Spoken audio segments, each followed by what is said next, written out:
We tacked on another 3.7 inches yesterday at the National Weather Service office. We know there was much higher totals on the eastern part of the state and southern Marion County as well. That puts the total so far this season 7.2. Snowiest start in Indianapolis since 1989. Bulk of that came from the big storm there in '89. Either way, on record, this is the fourth snowiest to date. We averaged 26 for the season. As we look back at the last several seasons, last year wasn't bad for snow lovers. This year obviously off to a very quick start. We'll see if that gets sustained. What's going to be sustained? Colder than average temperatures. Our average high is 45. 20s today, lower 20s on Thursday. Staying in the 20s there, and we don't see any significant warm-ups, at least right now. And I've been saying the coldest is yet to come. In fact, I have to update our graphic here to include single-digit temperatures, and that will be possible, if not likely, come Friday morning. Radar quiet, might have a few flurries, all kinds of cloud cover, so kind of a gray day for us here. Here's the vantage point from downtown, and here's your timeline for temperatures for the rest of the afternoon with wind chills as well. There's not a whole lot of wind.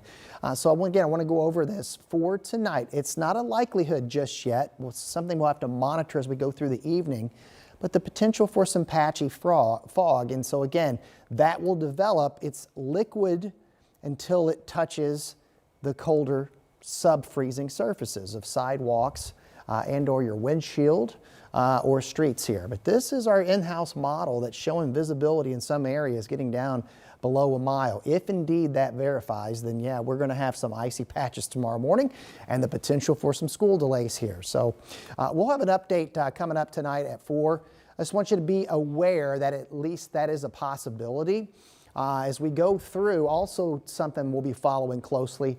Tomorrow evening, tomorrow night, Arctic front coming in, and that may have enough juice with it to squeeze out a period of some light snow tomorrow night. So mentioned an active 7-day ahead, and that's exactly what's going on.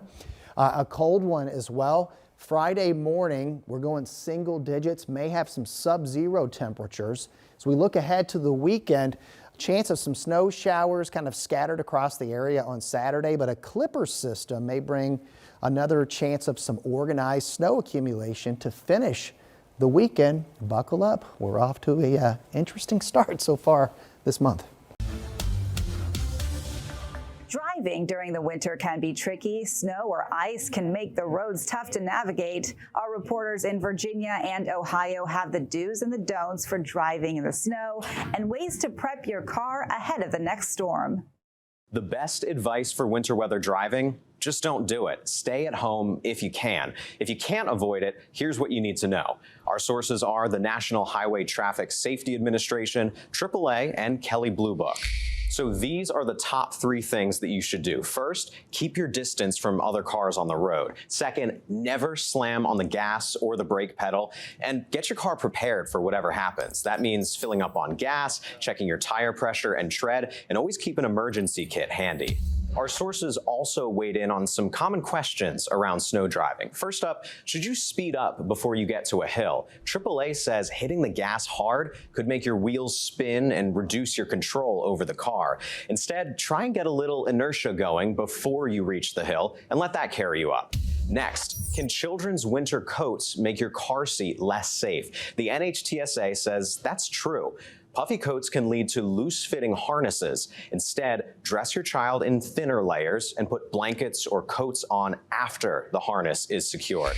And this one is a very common misconception. So Kelley Blue Book says you should actually not put your windshield wipers up before the snow comes. That can damage the springs that keep the wipers flush with the glass. But even if you follow all this advice, you still might find your car slipping on ice. So listen up to this. If you start skidding, take your foot off the gas pedal. Fight that urge to just slam on the brakes and instead tap the brake pedal lightly. And if your car slips to one side or the other, steer your wheel in that direction. All this will help you regain traction and self-correct out of the skid. With your Verify, I'm Kyle Johnson. Any extreme weather could have a negative effect on your car. Today I spoke to Luke's Auto, who told me there are a few things that you can do to make sure your car runs smoothly in the cold weather. This is actually showing a weak battery. It should not drop below 10 volts. It's a busy time for auto shops across central Ohio. Luke Walker, owner of Luke's Auto, says check your tires, fluids, and battery before hitting the road. Cold weather and really temperature extremes in either direction can often tend to make something that's on the verge of breaking go ahead and break. This week, they've seen a lot of people for battery issues, noise complaints, and no heat.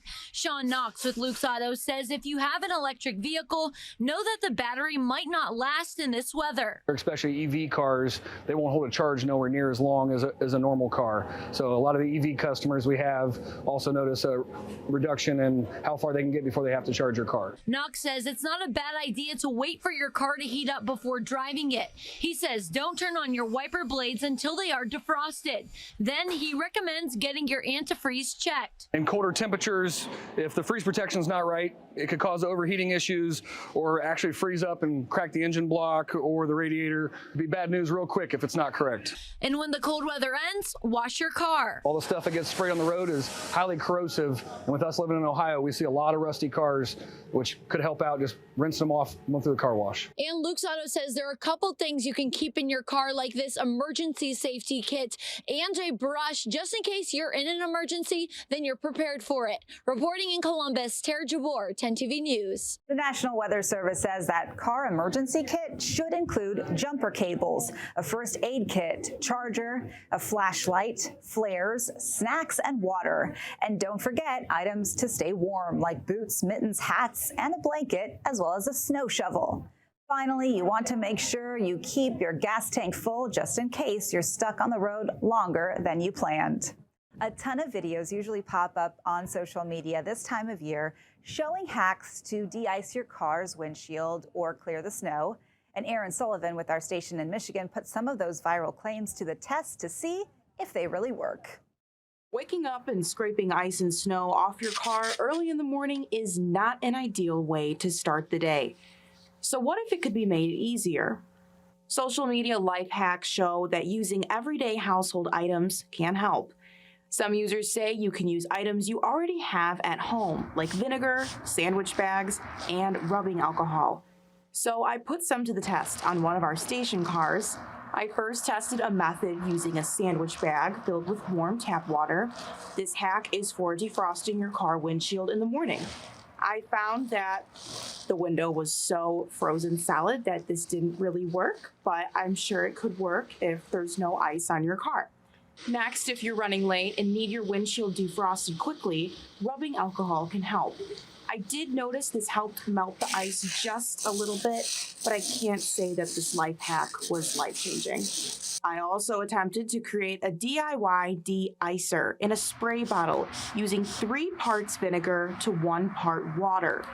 This did help with scraping ice off of the car's windshield, but the smell was extremely overpowering, and I do warn you, if you try this at home, you might inhale some of that vinegar. So I do not recommend. And if you experience icy doors and handles, I know I do in the morning, well, you can put WD-40 on the rubber edges around your door. This is going to help prevent your door from freezing shut. And for door handles, hand sanitizer can help de-ice those handles early in the morning when they're frozen shut. And lastly, put your visors down inside your car to trap warm air when defrosting your car towards your windshield. This is going to help quicken the defrosting up. Overall, I would say these life hacks didn't necessarily make my life easier, but if you want to try it at home, good luck. I hope it works out for you.